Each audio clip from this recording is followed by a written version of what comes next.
So Happy Gilmore 2 came out this weekend, and this might be the most shocking reactions I've ever seen to a movie. So let's talk about it.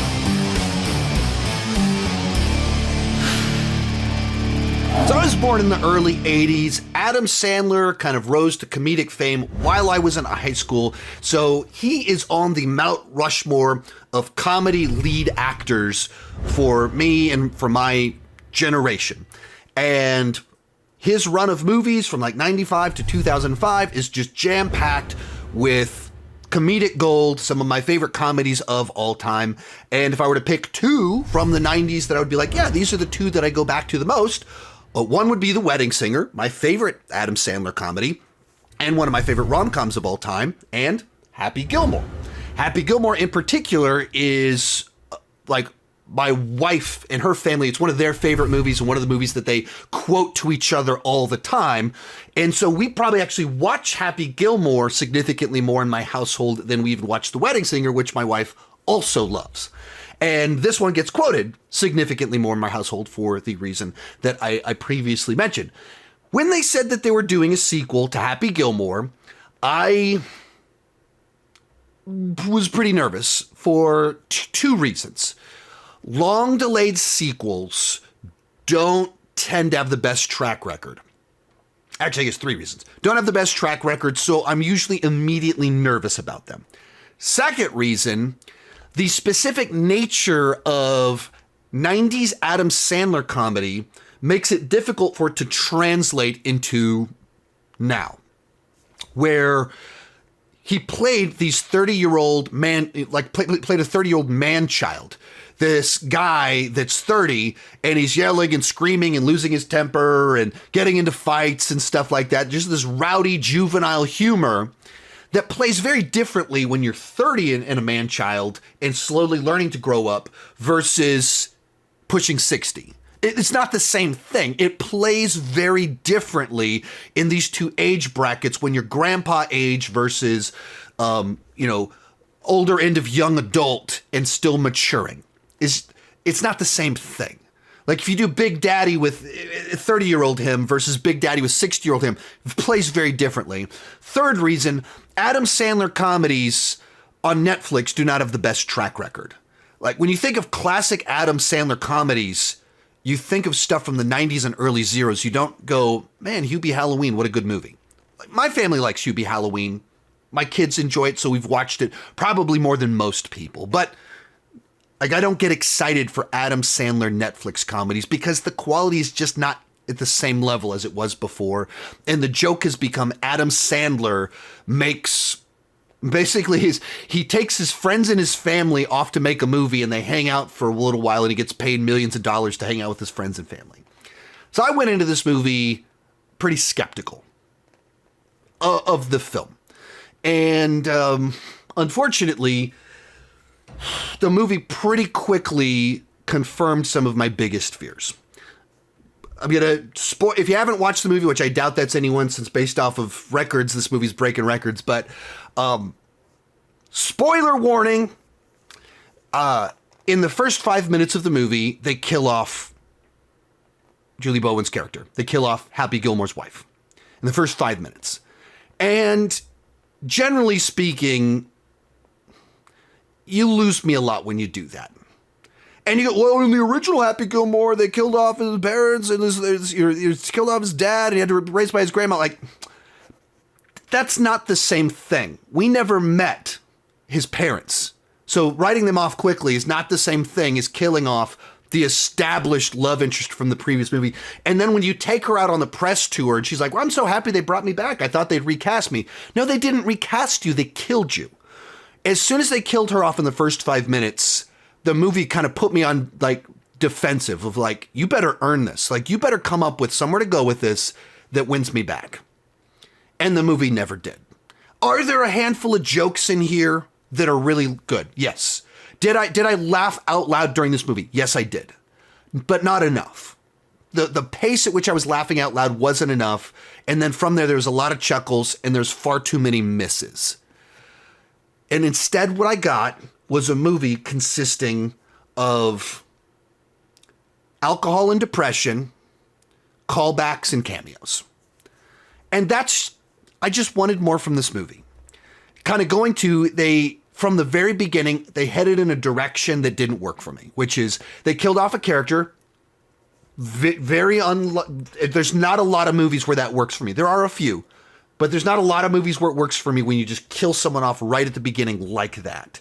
In particular, in a comedy, when you kill off a character that I thought I was going to see throughout the entire film, you just kind of cast a shadow over the entire film. And what did they do to kind of overcome that shadow? Or like, what direction are we going with this? Happy Gilmore is depressed and an alcoholic. Now, to put the lens on how I interpret this, like, my dad drank himself to death, and I've been to rehab for my own alcohol addiction issues. Hiding alcohol was a huge part of my life for several years. A traumatizing part of my life for myself and my family. And this movie makes that a joke. The movie's relationship with alcoholism and hiding alcohol absolutely did not work for me because it both wants to treat it as a character arc of he responded poorly to trauma and he's trying to do better and it's wholesome journey while making jokes out of alcoholism. Making jokes out of hiding alcohol. And it'll like play it as bad and then have a joke of someone else like drinking out of it or something like that. It never picks a side, whether we're joking about this or treating this as such serious subject matter that we're processing through. Which, like, if you don't have like connections to this, or maybe like we all respond differently to things, this was a very off-putting plot line that made it, the whole experience, very like somber in a way that killed the mood. And then it handled something that quite literally killed my father and might have killed me in a manner that I felt was wildly inappropriate and not funny. Like, this is pretty simplistic humor. Like, the cucumber is a flask. The phone is a flask. Like, everything is where he hides alcohol. That is not like great, like, comedic material for me. Because it's too close to home in a painful manner and not something that I think even you should, like, if you're trying to build it as this character arc and it's the zone for comedy, there's a problem there. Like, there's a mismatch of tone. I, like, my short on this movie kind of went viral on all the different places. So it's got by now like 2 million views across everything. And since I have nowhere close to 2 million subscribers, that means hundreds of thousands of people that have no idea who I am saw my short and like, you're an idiot. It's called a character arc. You critics don't know what fun is. You critics are stuffy. You don't understand Happy Gilmore. You must be fun at parties. More importantly, I had a guy DM me and insulting me and went, hey man, like, if you like the movie, cool. My dad drank himself to death. I've been to rehab. That subject matter just didn't work for me. He responded back, well, maybe you should start drinking again so you can enjoy the movie. When I called him out on that, not, or even kind of like, even lightly, it was like, I can't imagine responding to someone's very personal reason for not liking a movie that way. He responded back, some of us can handle our alcohol and you shouldn't hold that against the movie. These are real responses, real DMs that I received, or a real DM I received from someone over not liking a movie, largely for very personal reasons. And this is a movie, it's pretty obvious why it wouldn't work for some people, that why they wouldn't want a character killed off and why they would find this plot line to be very off-putting. It's really, really obvious. A comedy's totally subjective. If you laughed, if it made you laugh and you weren't bothered by the plot line, you probably loved the movie. Cool. That's awesome. It's subjective. I get it. You laughed. It worked. Cool. It's also really obvious why this movie wouldn't work for some people. And the fact that there's so many angry people in the comments is pretty grotesque to me. Adam Sandler himself is known for being one of the nicest celebrities in all of Hollywood. And even one of the things people keep saying in the comments is, this movie's so wholesome, how can you criticize it? the reactions to people not liking this movie are so far from wholesome. It's people making personal attacks at me. It's this weird thing where people like invent a narrative where it's like, you're like this, you don't like this. And they invent a narrative, whether I'm a stuffy critic, I'm not fun, I'm too old, I'm not a fan of Happy Gilmore, or I just need to start drinking again. Inventing a narrative to explain why I didn't like a movie when it's obvious why some people wouldn't like this movie. They picked a dark plot line, and comedy's subjective. If you don't laugh, you don't laugh. It's as simple as that. But if you want to kind of unpack other things from there that just didn't work for me about the movie, when it gets to the main blunt of the comedy, it's cameos and callbacks. Like the whole movie, it keeps, someone walks up and they go, hey, do you remember my dad? And then it does a flashback to the previous movie showing us something funny. And then we meet their son, or we meet their wife, or we meet someone related to them. Or we go to some place and it's like, remember this thing? Flashback to thing. The whole movie, it just keeps doing this. And it's the lazy version of a legacy sequel that it exists entirely for nostalgia. We're not doing new jokes. We're not doing new bits. We're just reminding you of things that you like. Like, it's just, you like Happy Gilmore? Let's spend more time with him. And remember this, remember this, remember this, remember this, just jangling the keys of the past, reminding us of things that were better. A little bit of that is awesome. A little bit of nostalgia. Of course we're doing a sequel. You want a bit of that. But when you're constantly doing flashbacks to remind us of the previous movie, it's no longer a nice sprinkle of nostalgia. It's a crutch. Your movie is built on reminding us of something that we've loved for 30 years. And the other thing it does is nonstop cameos. Like I saw I think an Instagram post saying there's like 62 cameos in this movie. And when I said like the movie's just a bunch of random cameos, a bunch of people are like, what are you talking about? I loved the golf cameos. I don't have a problem with golf cameos. That's not a random cameo. Golfers in a golf movie is not a random cameo. Or people that have maybe been like in the Adam Sandler, Happy Madison family showing up, that's not a random cameo because it's either tied to golf or tied to Adam Sandler. What I'm talking about is everywhere you go in this movie, there's just a random celebrity. Like there's a whole subplot with, was it Eric Andre and with Margaret Qualley, is that her name? Andy McDowell's daughter from The Substance, playing golf with Happy Gilmore. There's no reason for it to be played by movie stars, comedic stars. There's cameos. Or, like you said, well, the Eminem cameo was hilarious. And if he'd been the one, that would work. But the whole movie is like a series of these. Like football players are showing up and like rappers, and everywhere you go, it's just cameos.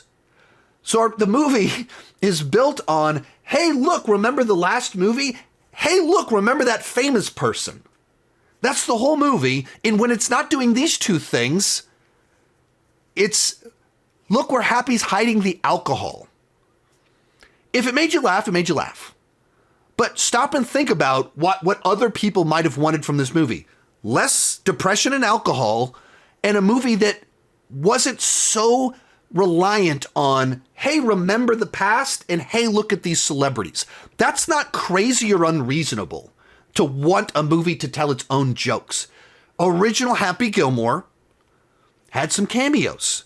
Just a few little ones, and it was like, that was really fun because it was a few cameos done right. Not just nonstop cameos for no reason. Like, there's no benefit to Andy McDowell's daughter being in this movie. It's just like, hey, look, it's her. A person that is way, way, way too famous to be in such a small part. And there's nothing interesting about the part. It's like the Eminem one, you can be like, oh, it's really funny because it's this other guy. It's a callback to, and it's a whole bit. And so I gotcha. And then we're just taking the star of The Substance and having her play golf. Like there's like no reason that it's her. And there's so many of these bits that are that. And then just kind of from there, I saw a short from a guy that I don't follow on TikTok. Cody Leach sent it to me. And he basically said, like, I don't need movies to make total sense, but I need them to make some sense. Like, the original Happy Gilmore is an absurdist comedy filled with insane things happening, but there's at least some sort of internal logic to it, where, like, the idea of, like you can take these different plot lines of, like, Happy Gilmore shoots himself with balls to be tough for hockey because he views hockey as a violent sport. So he wants to be tough. But that doesn't make any sense, having golfers being hit with golf balls in a non-contact sport. Like, that sort of thing of, like, it's just a reference to the previous film, but there's no sense to it. There's no sense whatsoever to so many of these bits. There's no sense to Shooter, who has not played golf in 30 years and has been in an insane asylum, being the mentor to a team. There's no sense in that. There's no logic. It's just an excuse to bring him back. And that's this whole movie. There's just, everything is lazy. It's a callback. It's a cameo. It's something insane. And there's only a handful of really clever bits in the movie. Only a handful of them. Everything else is just the lowest hanging fruit possible. And that is so disappointing. Because the original Happy Gilmore, one of my favorite comedies. One of my favorite movies from this guy. A movie that I have seen many, many, many, many, many times. Quoted. So many quotable, iconic moments in it. And I feel like this latest one it's just a nostalgia play for streaming. It'll have no cultural impact. It's not like all the people that are raving about it right now are going to be rewatching it a year from now. It was a fun little nostalgia trip for a weekend that you didn't have to pay a ticket price for. You had to pay to take your family, pay $100 for your family to go see it. You'd probably be frustrated at the quality. But if you're just sitting on your couch, it's like, hey, a little Happy Gilmore nostalgia, and then you'll forget about it and move on. So this movie, this is, to me, is like how to do a comedy sequel wrong. It's just nostalgia. That's all it is. And Cameos. That's all it has to offer. And none of the heart or wit, dumb wit, but wit of the original film. So I didn't care for this one at all. And if anything, I like it much less now than I did a week ago, because the people that like this movie have been so cruel and angry and bizarre in my comment section and DMs that it's like, if this is the audience that this movie's attracting, I'm confused. Like, I don't get it. If you enjoyed it, fine, but why are you so angry? Why are you inventing narratives about me? This is like unhinged, crazy behavior. All over an Adam Sandler movie. Like it, don't like it, whatever. Harmless, let's move on. I would have moved on, except for how crazy the reaction has been. Overall, it's a C- on the entertainment scale, 4.5 out of 10, and you can skip this one. There's no reason to watch it. Just go watch the original Happy Gilmore. Great Adam Sandler comedy. Rewatch it again. It'll keep making you laugh. No reason to check this one out for a variety of different reasons. At the same time, a ton of people are liking it, so maybe you'll have a different opinion than me. That's the nature of comedy. It's purely subjective. Keep talking movies and TV too much. Bye-bye.